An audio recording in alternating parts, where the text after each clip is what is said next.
देखिए, हमने कल ही आपसे कहा था कि बंगाल में इस बार ऐसा चुनाव हो रहा है, ऐसा चुनाव हो रहा है जो पहले न कभी सुना गया न देखा गया। और आप देखिए कि आज बंगाल में पहले चरण के लिए वोटिंग थी। पहले चरण में ऐसी धुआंधार वोटिंग हुई है, धरती फाड़ वोटिंग हुई है, छप्पर फाड़ वोटिंग हुई है कि वोटिंग परसेंट देखकर पब्लिक हिल गई बॉस। देश भर में चर्चा हो रही है कि बाप रे बाप, ऐसी छप्पर फाड़ वोटिंग हो गई है बंगाल में कि लोग सोच नहीं सकते थे। वैसे तो आमतौर पर बंगाल में वोटिंग परसेंटेज ज्यादा ही रहता है, लेकिन इस बार तो गजबे हो गया है। 2021 में बंगाल में करीब 82% के करीब वोट पड़े थे। इस बार बंगाल में 91% क्रॉस हो चुका है और अभी भी कुछ जगहों पर अभी वोट गिने जा रहे हैं। मान के चलिए यह आंकड़ा 93% के आसपास, 94% के आसपास चला जाएगा, लोग कह रहे हैं। बंगाल में वोट कह रहा हूं, अभी पोलिंग जो है उसको गिना जा रहा है, तो उसमें आंकड़ा जो है वो बढ़ेगा। बंगाल में पहले ही चरण में इतनी ज्यादा वोटिंग का मतलब क्या है भाई? इतना पब्लिक क्यों आई बाहर? किसके लिए वोट करने आई?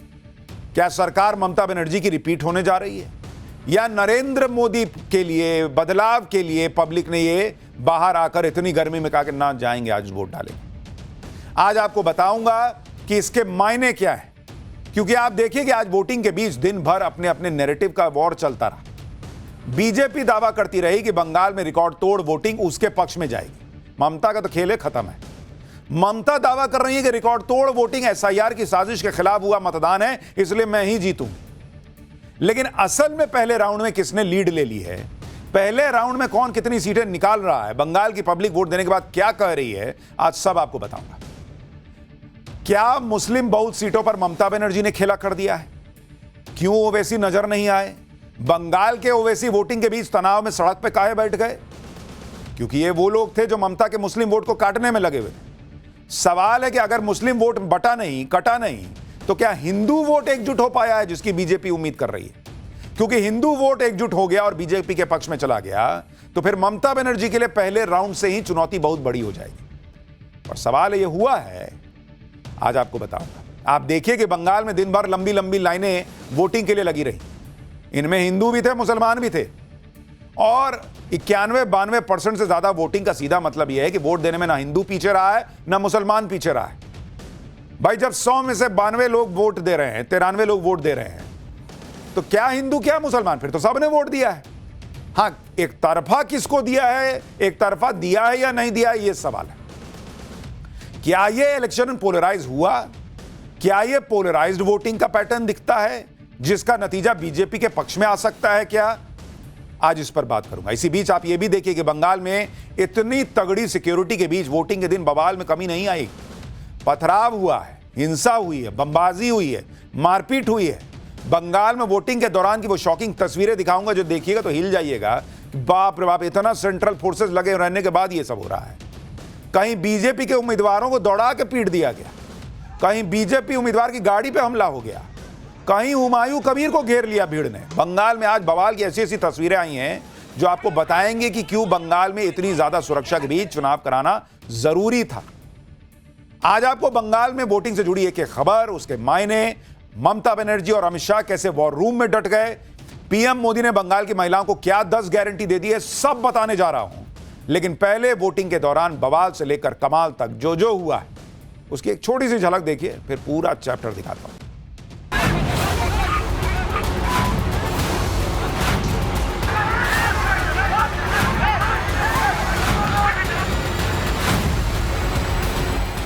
4 मई को बंगाल में भी बीजेपी की विजय का जश्न होगा।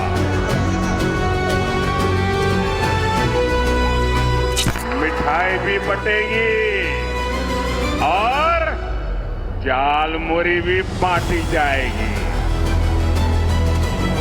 ममता कह रहे कि आपको इलाके से निकल जाना चाहिए।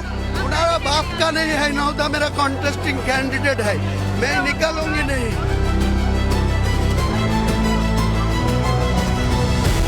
कई जिलों में टीएमसी का खाता तक नहीं खुलेगा।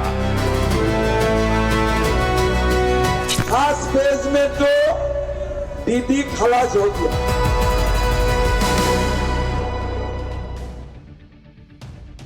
बंगाल में पहले राउंड में वोटिंग में जो बवाल हुआ उसकी एक एक तस्वीर आपको आगे दिखाऊंगा, क्योंकि आप देखिए कि जबरदस्त सिक्योरिटी हर जगह थी, लेकिन बवाल की खबरें फिर भी आ ही गई। कहीं पर जबरदस्त हंगामा हो गया, कहीं पत्थरबाजी हो गई, कहीं गाड़ियों पे हमला हो गया, कहीं पर पुलिस को लाठीचार्ज करना पड़ गया, कहीं पर उम्मीदवारों को दौड़ा दौड़ा कर मारा गया, पीटा गया। ये सब तस्वीरें वोटिंग वाले दिन यानी आज की, जिनके बारे में एक एक करके आपको बताऊंगा। लेकिन सबसे ज्यादा चर्चा इस बार बंगाल में छप्पर फाड़ वोटिंग की हो गई। सुबह पोलिंग बूथ पर लंबी लंबी लाइनें लग गई। अंदाजा हो गया था कि इस बार तो रिकॉर्ड टूटेगा लग रहा है। सुबह 9 बजते बजते ऑलमोस्ट 19% वोट पड़ गया था भाई। 11 बजते बजते 41% के पार मतदान चला गया। दोपहर 1 बजे गर्मी में बॉस 78% मतदान दोपहर 1 बजे हो चुका था। यानी आमतौर, और शाम होते 5 बजते बजते 90% के पास। आमतौर पर जो मतदान शाम को 5 बजे तक होता है वो नंबर बंगाल में दोपहर 1 बजे क्रॉस हो गया था। कई राज्यों में इतना नहीं होता बॉस जितना 1 बजे बंगाल में हो गया था। शाम होते होते वोटिंग परसेंट का जो आंकड़ा आया उसने सबको चौंका दिया, क्योंकि वोटिंग परसेंट 91-92% के पार चला गया। बंगाल में 2021 में 82.3% की वोटिंग हुई थी, और इस बार बंगाल में पहले चरण में वोटिंग 92% क्रॉस कर चुकी है। ये 91% जब लिखे थे तब 91 का आंकड़ा था, लिख के अभी आपको दिखाते दिखाते 92 क्रॉस हो गया है, और अभी फाइनल डेटा नहीं आया है, 93-94 ना चला जाए। इस जबरदस्त वोटिंग परसेंटेज के अपने अपने हिसाब से मायने निकाले जा रहे हैं, क्योंकि आप देखिए कि ममता बनर्जी इस पर क्या कह रही हैं और अमित शाह इस पर क्या कह रहे हैं।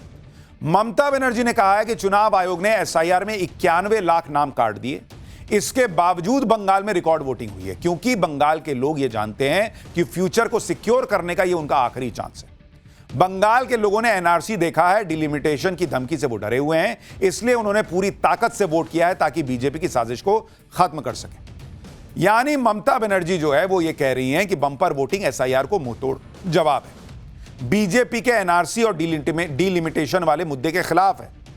उधर अमित शाह ने बंपर वोटिंग को बीजेपी के पक्ष में जाने के संकेत बताया।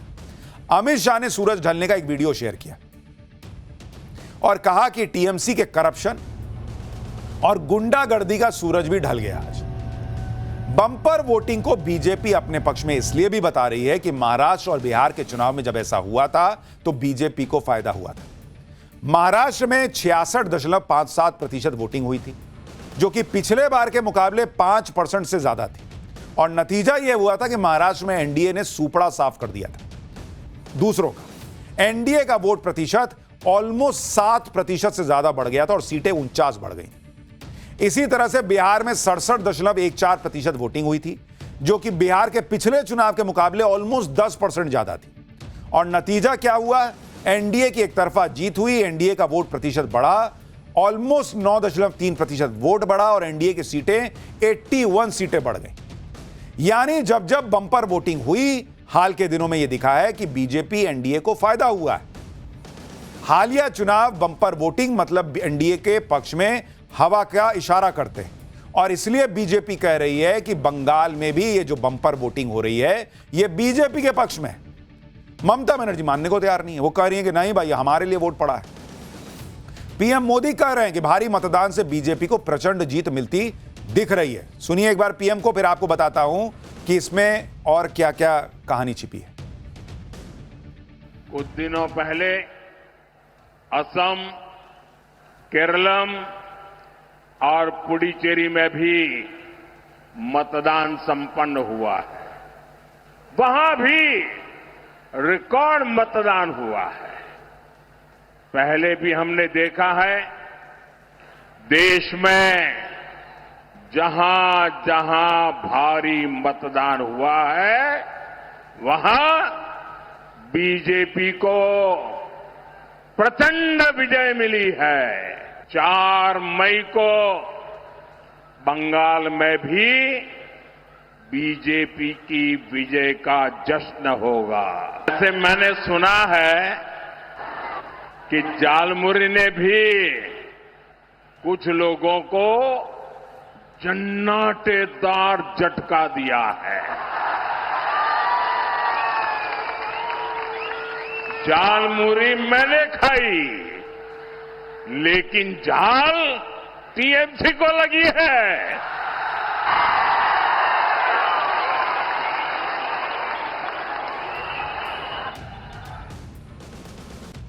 प्रधानमंत्री नरेंद्र मोदी कॉन्फिडेंट है कि इस बार बंगाल में नतीजे बीजेपी के पक्ष में आने जा रहे हैं और यह बम्पर वोटिंग उसी का इशारा है। लेकिन बम्पर वोटिंग को टीएमसी अपने पक्ष में बता रही है। टीएमसी कह रही कि ये जो पोलिंग स्टेशन पर लाइनें लगी थी वो दीदी के लिए लगी थी।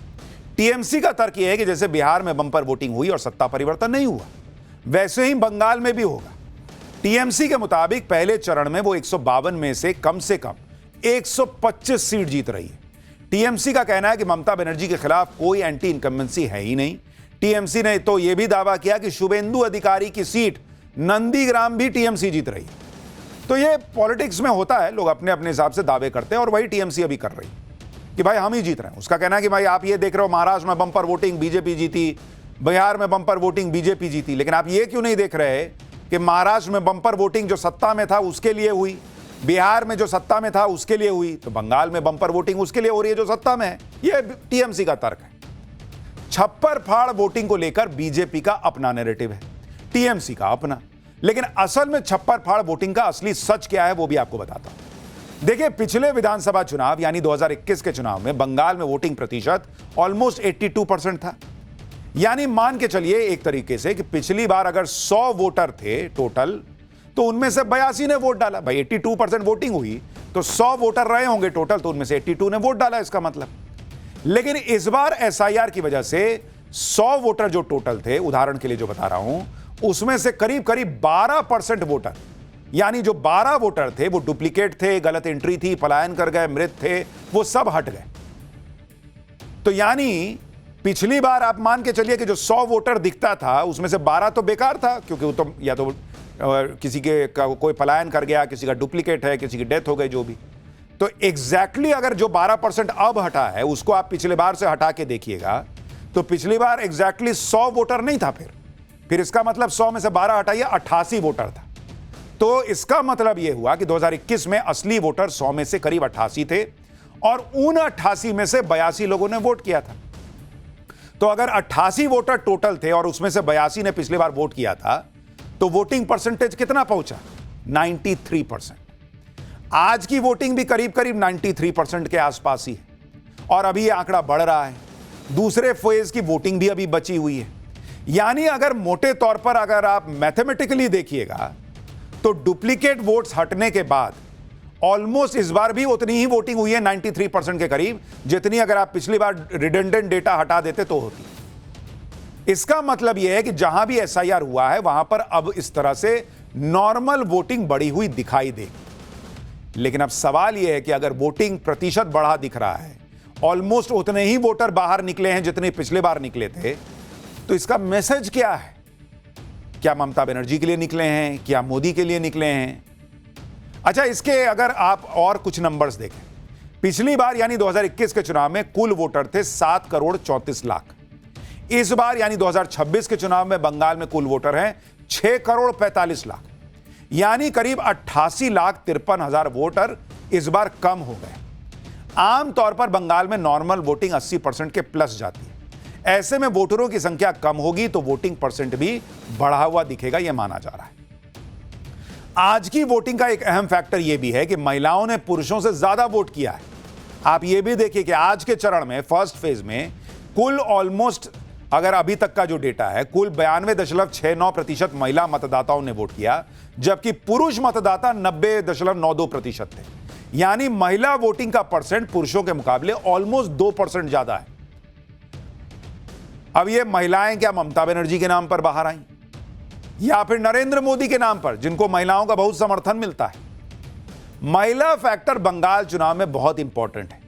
महिला वोट ममता बनर्जी की ताकत रहे हैं तो महिला वोट नरेंद्र मोदी की भी ताकत रहे हैं। बीजेपी के लिए इस बार प्लस पॉइंट यह है कि बंगाल में इस बार इस तरह के सुरक्षा बंदोबस्त थे कि बिना किसी डर के वोटिंग हुई है और यह बीजेपी के पक्ष में जा सकता है। इलेक्शन कमीशन ने भयमुक्त चुनाव की बात की थी और उसने यह करके दिखा दिया। पश्चिम बंगाल में इस बार बहुत ही कड़ी सुरक्षा के बीच वोटिंग हुई है। हालांकि कुछ घटनाएं हुई हैं जो आगे बताऊंगा, लेकिन मोस्टली अगर आप देखेंगे तो लोगों ने भय के बिना वोट डाला। चप्पे चप्पे पर सुरक्षा बलों की तैनाती थी, हर बूथ पर नजर रखी जा रही थी। इतनी सुरक्षा का मकसद यह था कि मतदाता बिना किसी डर के वोट डालें। कड़ी सुरक्षा की वजह से मतदाताओं ने भी बेखौफ होकर वोट डाला। आप सुनिए बंगाल के वोटर्स ने क्या खुद बताया है। তারপর আমাদের দেশের উন্নয়নও চাই। उन्नयन चाहिए, विकास भी चाहिए। विकास को सोच के हाँ फातिमा वोट करेंगे। हाँ सोच करेंगे, वोट करेंगे। हाँ, इस बार वोटिंग बहुत अच्छे से हो रही है, लोग जागरूक है। बंगाल के लिए वोटिंग कर रहे हैं, बंगाल का विकास हो। हाँ, महिला सुरक्षा मुद्दा है इस बार। महिला सुरक्षा मुद्दा है। हम भारत के नागरिक है, इसलिए हमारा वोट अधिकार है, हम इसलिए वोट दिया, हमारा पहचान है। और पश्चिम बंगाल का चांसेस तो है, अभी तो रूलिंग पार्टी तो चेंज होनी चाहिए। अब देखती हूँ क्या पार्टी देखा, विधायक देखा या फिर क्या देखा, क्या सोचकर वोट किया? देश के अच्छे के लिए, देश की उन्नति के मुद्दे हैं इस बार आप लोगों के। महिलाओं को सुरक्षा चाहिए। आज हमारा जो यह बच्चे ही लोग हैं वो सब बाहर पढ़ने के लिए जाते हैं, यह अच्छा इंस्टीट्यूट नहीं है हायर स्टडी के लिए, वो चाहिए। मेडिकल अगर अच्छा होगा तो बाहर नहीं जाना पड़ेगा ट्रीटमेंट के लिए, ये चाहिए। इसी कई बार पॉलिटिक्स में लाइनों के बीच की बात पढ़नी पड़ती है। अब अगर माफ कीजिएगा, अगर बंगाल की महिलाएं कह रही हैं कि भाई हमने परिवर्तन के लिए वोट किया, देश के नाम पे वोट किया है, बदलाव के लिए वोट किया है, तो आप अपने हिसाब से अंदाजा लगा सकते हैं क्या मामला रहा होगा। बंगाल में ममता बनर्जी 2 फैक्टर से चुनाव जीतती रही हैं। एक M यानी महिला, दूसरा M यानी मुसलमान। महिला वोटर किसकी तरफ गया ये अभी फिलहाल तो फाइनली कोई नहीं कह सकता, क्योंकि बीजेपी ने भी महिलाओं के लिए जबरदस्त वादे कर रखे हैं इस चुनाव में। नरेंद्र मोदी की जबरदस्त पॉपुलैरिटी है महिलाओं में। लेकिन ममता बनर्जी के लिए राहत की बात यह है कि मुस्लिम वोट में जो खेला होने वाला था वैसा होने के संकेत नहीं मिले। आज बंगाल के चुनाव में आमतौर पर मुस्लिम वोट ममता बनर्जी को ही जिताता रहा है, लेकिन इस बार मामला अलग दिख रहा था। AIMIM के ओवैसी और ममता के बागी नेता हुमायूं कबीर ने मुस्लिम वोट के लिए तगड़ा प्रयोग किया। ओवैसी और हुमायूं कबीर ने गठबंधन भी कर लिया था, लेकिन बाद में गठबंधन टूट गया क्योंकि एक स्टिंग ऑपरेशन आ गया था हुमायूं कबीर का।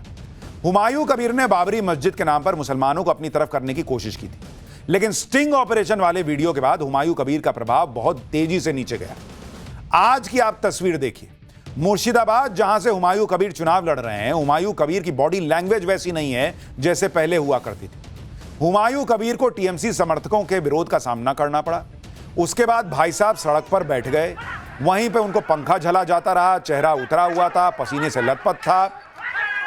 हुमायूं कबीर ऐसा लग रहा था मुसलमानों को समझाने में कामयाब नहीं हो पाए।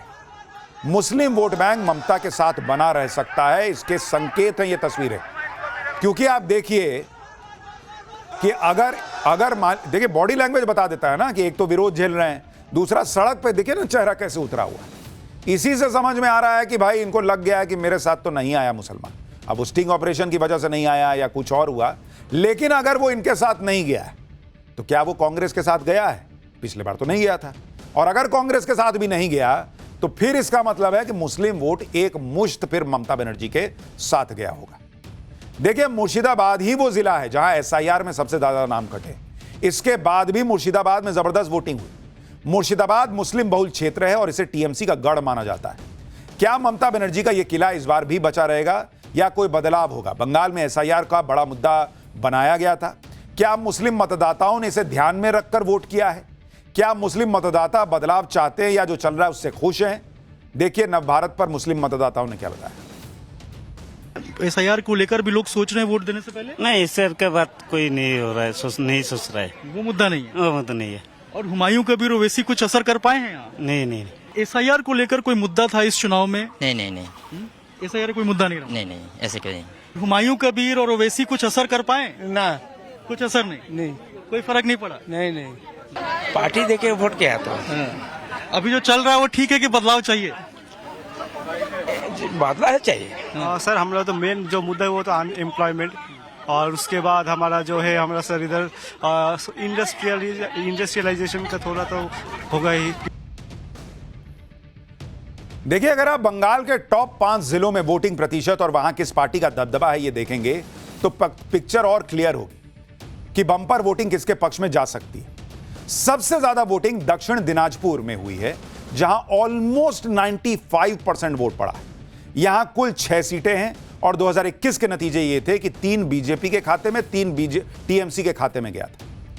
अब आप सोचिए 100 में से 95 लोग अगर वोट कर रहे हैं और पिछली बार 50-50 का मामला था, तो इस बार क्या होगा आप अंदाजा लगाइए। कूच बिहार, यहां भी 94% से ज्यादा वोटिंग हुई। यहां 9 सीट है कुल। टीएमसी को 2 सीट मिली थी पिछले बार, बीजेपी को 7 सीट मिली थी। बीरभूम यहां भी 93.5% वोटिंग हुई है, कुल सीट 11 है। यहां पिछली बार ने टीएमसी ने 10 सीट जीती थी, बीजेपी को 1 मिली थी। जलपाईगुड़ी यहां ऑलमोस्ट 93% वोटिंग हुई है, कुल 7 सीटों में से टीएमसी ने 3 पिछली बार जीती थी, बीजेपी ने 4 जीती थी। मुर्शिदाबाद ऑलमोस्ट 93% वोटिंग हुई है, 22 सीटें हैं यहां पर कुल, और टीएमसी ने 20 सीटें पिछली बार यहां जीती थी, बीजेपी को 2 मिली थी। इस बार भी यहां बंपर वोटिंग हुई है ममता बनर्जी के गढ़ मुर्शिदाबाद। 5 में से 2 जिले ऐसे हैं जहां बीजेपी का पलड़ा भारी है। दक्षिण दिनाजपुर जहां सबसे ज्यादा वोटिंग हुई है, वहां कांटे की टक्कर है। अगर यह वोटिंग सत्ता पक्ष के खिलाफ है तो फिर बीजेपी का पलड़ा भारी है। हालांकि इन 5 जिलों में कुल 55 सीटें हैं, जिनमें से 38 फिलहाल टीएमसी के पास है। बंगाल में छप्पर फाड़ वोटिंग को लेकर सब अपने अपने कैलकुलेशन कर रहे हैं, लेकिन अभी दूसरा राउंड बचा हुआ है। इसी बीच पहले चरण में तमाम सिक्योरिटी के बावजूद जिस तरह का हंगामा हुआ, बवाल हो गया कई जगहों पर, उसकी भी बहुत चर्चा है। जैसे आप कुछ तस्वीरें देखिए, दक्षिण दिनाजपुर में कुमारगंज सीट पड़ती है, यहां बीजेपी उम्मीदवार को ही मारने लगे। बीजेपी कैंडिडेट शुभेंदु सरकार किसी तरह से पुलिस के साथ दौड़ते हुए, वहां पुलिस दौड़ते दौड़ते गई, अब बचा के लाई। देख रहे हैं बीजेपी कैंडिडेट को मारने लगे वहां पे लोग। आरोप है कि टीएमसी समर्थकों ने बीजेपी उम्मीदवार शुभेंदु सरकार पर जानलेवा हमला कर दिया। शुभेंदु सरकार को काफी चोटें आई हैं। इसके अलावा आरोप है कि बीजेपी एजेंट को टीएमसी कार्यकर्ताओं ने बूथ में घुसने से रोक दिया। देख रहे हैं कैसे बेचारा भाग रहा है। इतनी सिक्योरिटी के बाद भी ऐसी घटनाएं हो गई। आप सोचिए, इतनी सुरक्षा के बाद यह हाल है, तो कल्पना करिए कि अगर सुरक्षा व्यवस्था नहीं होती तो क्या हो रहा होगा। यह हाल है बंगाल में। इतना ही नहीं, आसनसोल में बीजेपी उम्मीदवार अग्निमित्रा पॉल के खिलाफ के काफिले पर भी हमला हुआ। देख रहे, गाड़ी फोड़ दिया। हमले में बीजेपी कैंडिडेट अग्निमित्रा पॉल की कार का शीशा टूट गया, जिसके बाद अग्निमित्रा पॉल ने पुलिस स्टेशन जाकर शिकायत दर्ज कराई। अग्निमित्रा पॉल आसनसोल दक्षिण विधानसभा सीट से बीजेपी की उम्मीदवार हैं। बताया जा रहा है कि अग्निमित्रा पॉल की कार पर ईंट और पत्थर फेंके गए। अग्निमित्रा पॉल ने हमले के लिए टीएमसी को जिम्मेदार ठहराया। पहले चरण के मतदान के दौरान सबसे तगड़ा हंगामा मुर्शिदाबाद में हुआ। मुर्शिदाबाद में टीएमसी और हुमायूं कबीर की पार्टी एजेयूपी के कार्यकर्ताओं के बीच जमकर हंगामा हो गया। गाड़ियां तोड़ी गई, पत्थरबाजी हो गई, आमने सामने की झड़प हो गई, जिसके बाद पुलिस को लाठीचार्ज करना पड़ा।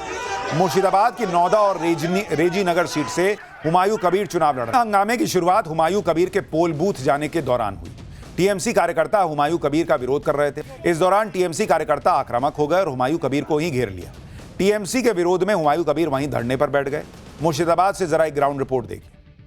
ये देखिए, ये बीच का बफर जोन है। एक तरफ हुमायूं कबीर है और देखिए ये तृणमूल कांग्रेस के कार्यकर्ता धक्का देते हुए न सिर्फ जनता उन्नयन पार्टी के कार्यकर्ताओं को, लेकिन पुलिस के भी जो ऑफिसर्स हैं, पुलिस ऑफिसर को भी जो है धक्का दे रहे हैं तृणमूल कांग्रेस के कार्यकर्ता। और बीच में केंद्रीय सुरक्षा बल है और स्थानीय पुलिस है और वो हुमायूं कबीर को जो है अलग कर रही है। हुमायूं दा कह रहे हैं कि आपको इलाके से निकल जाना चाहिए। उनारा बाप का नहीं है, नौदा मेरा कॉन्टेस्टिंग कैंडिडेट है, मैं निकलूंगी नहीं।